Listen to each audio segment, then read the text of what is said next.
Go. So, balikan natin yung workout na natin na push forward. So, ganyan lang.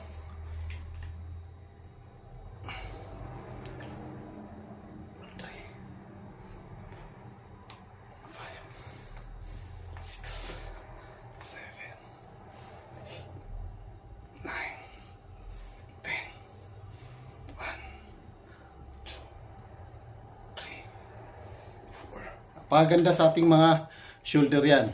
So, let's go. 1, 2, 3, 4, 5, 6, 7, 8, 9, 10. Whew! So, napakadali lang. Pumikap lang kayo ng mga bagay-bagay dyan sa loob ng bahay nyo na sa tingin nyo ay kaya niyong buhatin.